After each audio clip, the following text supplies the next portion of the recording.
السلام علیکم ورحمۃ اللہ وبرکاتہ۔ بسم اللہ الرحمن الرحیم، والصلاة والسلام علی رسولہ الکریم وعلی آلہ وصحبہ اجمعین۔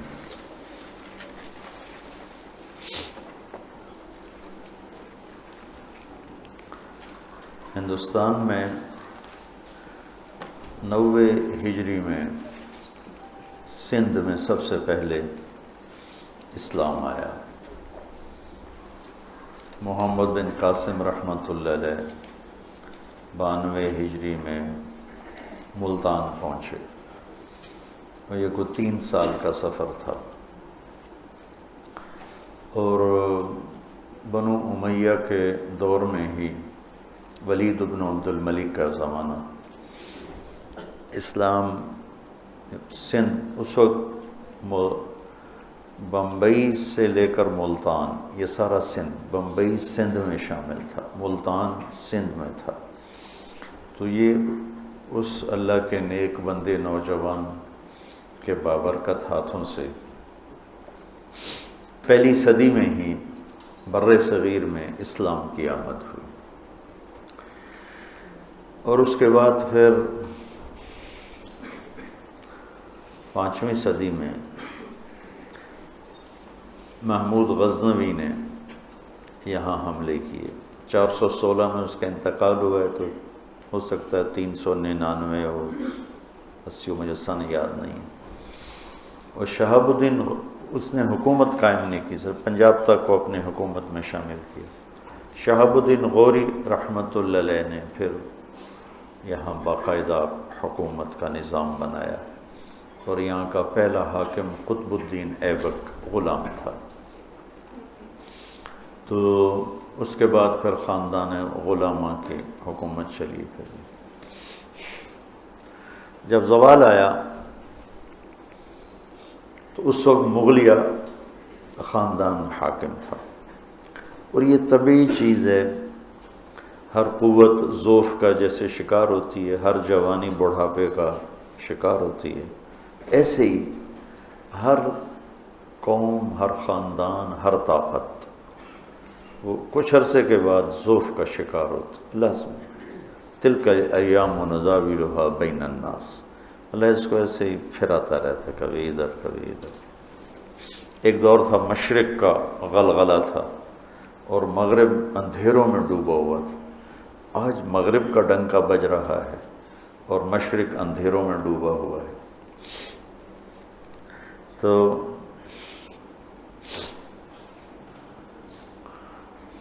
انگریز کی آمد شاہ جہان کے دور یا جہانگیر کے دور میں ہوئی، تاجروں کے بھیس میں آئے، اور چلتے چلتے چلتے پورے ہندوستان کے مالک بن گئے۔ محنتی قوم تھی، جفا کش قوم تھی۔ پہلا ان کو جو غلبہ ہوا 1757 عیسوی میں نواب سراج الدولہ کے خلاف بنگال میں، لارڈ کلائیو، یہ ایسٹ انڈیا کمپنی کا ایک کلرک تھا۔ نواب سراج الدولہ، ادھر لے آ، ادھر لے آ، یہاں رکھ،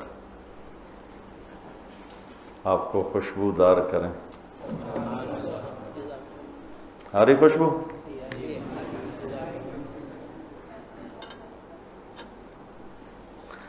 نواب سراج الدولہ اور انگریزوں کی جنگ ہوئی 1757 میں۔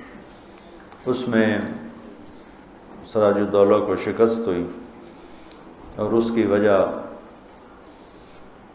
ایک اس کا نکمہ پن، راتوں کو جاگنا، دن میں سونا، اور دوسرا برطانوی فوج کا توپ خانہ۔ اس وقت یورپ سائنس میں بہت آگے جا چکا تھا، تو اس توپ خانے نے تباہی مچا دی، اور بنگال میں پہلی دفعہ انگریز کا راج قائم ہوا۔ 1799 ٹیپو سلطان آخری سہارا تھے، 4 مئی 1799 سرنگا پٹم وہ انہیں شکست ہوئی، شہید ہوئی۔ میں نے کل بھی بتایا تھا کہ بنگال میں میر جعفر نے کی غداری اور میسور میں میر صادق، لیکن وہ کسی ایک کی غداری سے قوم نہیں ڈوبتی، وہ ساری قوم کا سفینہ ڈوبا ہوتا ہے، کوئی ایک جو پہل کرتا ہے اس کا نام لگ جاتا۔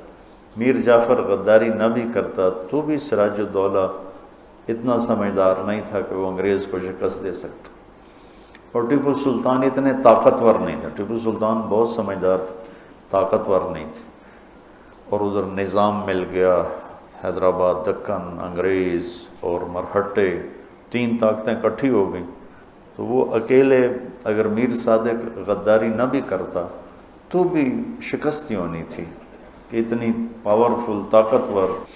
تو 4 مئی 1799 ٹیپو سلطان جب شہید ہوئے تو جنرل ہیرس نے کہا کہ ہندوستان ہمارا ہے۔ انہیں نظر آ گیا کہ اب کوئی طاقتور حکمران سامنے کوئی نہیں۔ 1831 میں سید احمد شہید رحمۃ اللہ علیہ کی جو تحریک تھی وہ بالا کوٹ کے پہاڑوں میں ختم ہو گئی۔ عجیب لوگ تھے۔ مولانا علی میاں نے کتاب لکھی جب ایمان کی بہار آئی، اب پڑھنا، اس میں شاہ صاحب کے واقعات، ان کے ساتھیوں کے واقعات ہیں کہ لگتا تھا جیسے صحابہ کی بچی کھچی روحیں وہ ان لوگوں کے اندر آ گئیں، لیکن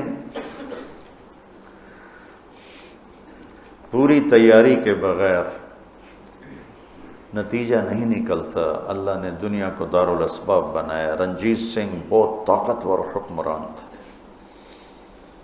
اور اسلامی شیرازہ بکھرا پڑا تھا، تو وہ تھوڑے سے لوگ تھے، اور جب وہاں پہنچے تو ایک اللہ کا نظام ہے تدریجاً چیز کو لانا۔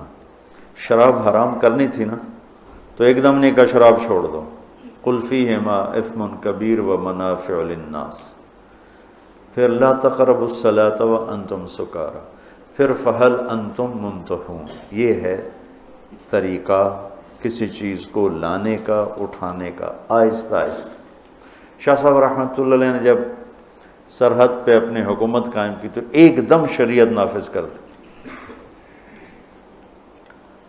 وہ پوست کی کاشت بند کر دی، چرس کا بنانا بند کروا دیا، اور لڑکیوں کے اس وقت مہر ہوتے تھے اور وہ قیمت ہوتی تھی وہ ایک دم بند کر دی۔ تو وہ جو ایک دم ان کی عادات پہ ضرب پڑی تو وہ رد عمل میں انہوں نے پٹھانوں نے ہی بغاوت کر دی اور شاہ صاحب کے سرداروں کو قتل کر دیا، اور ان کے لشکر کو بھی تتر بتر کر دیا۔ کچھ بچا کھچا لے کے تو وہ چلے تھے۔ والی کاغان نے کہا تھا کہ میرے پاس آ جائیں، تو راستے میں بالا کوٹ قیام ہوا، وہاں ایسا بددل ہوئے کہ آگے جانے کے بجائے وہیں تھوڑے سے لشکر کے ساتھ سکھوں سے لڑ گئے۔ اور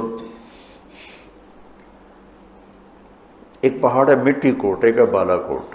مٹی کوٹ اونچا ہے، بالا کوٹ نیچے ہے۔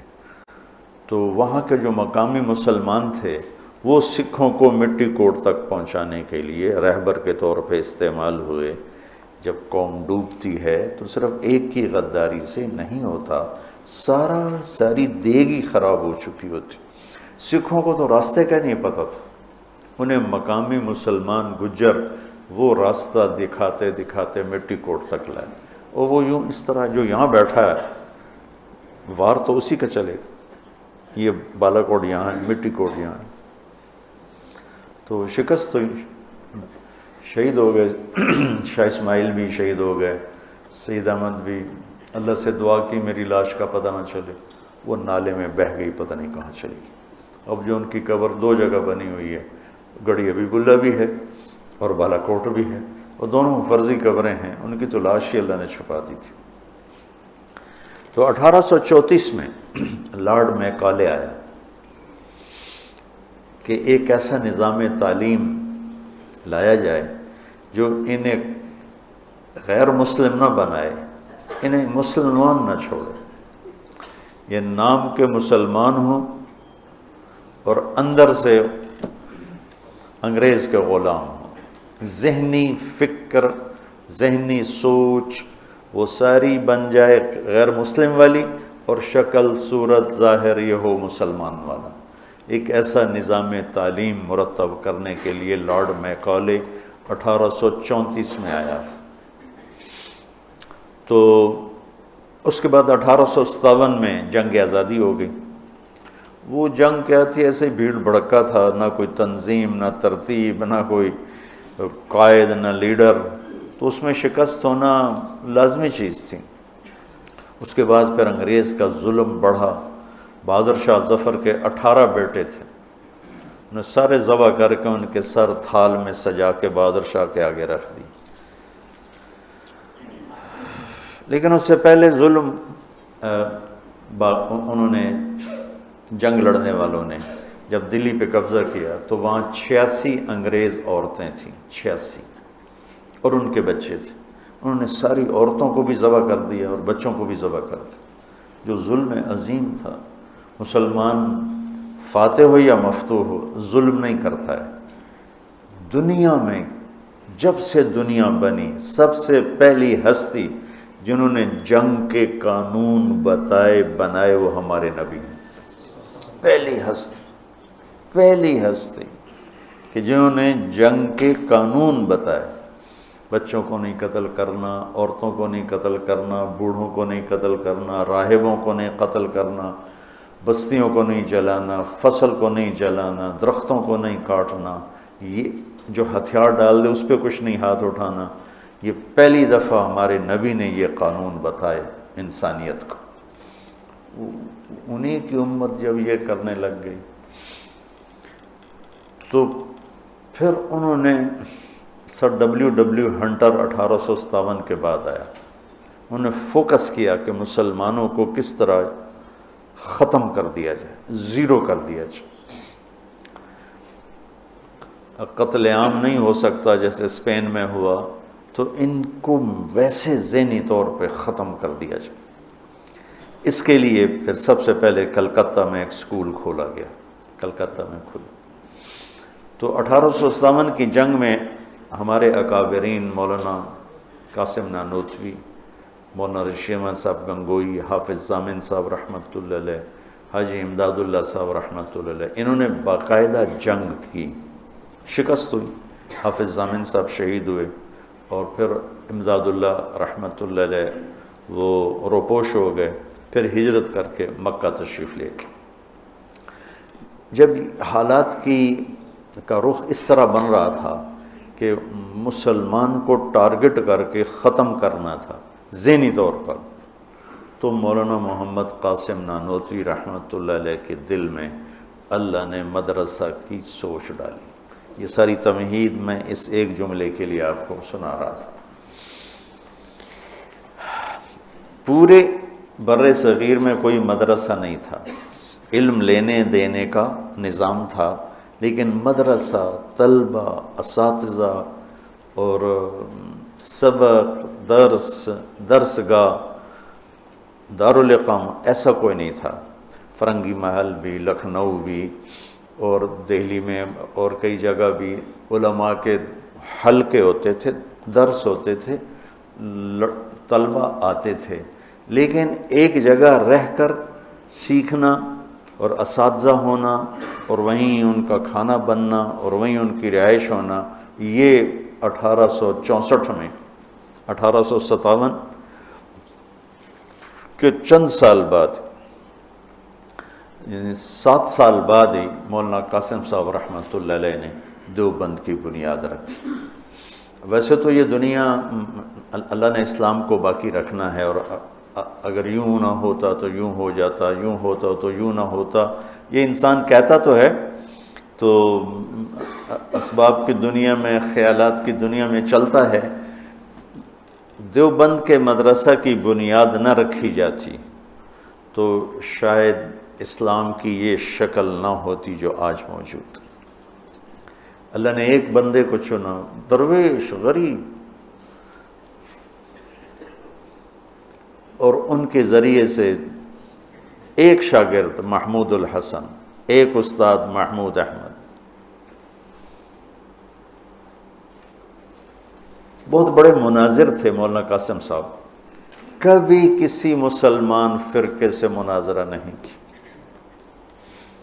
جنہوں نے دیوبند کی بنیاد رکھی انہوں نے مناظرے کی یوں نفی کی، ہم مناظر بننے کو ہی آج دین کی خدمت سمجھ رہے ہیں۔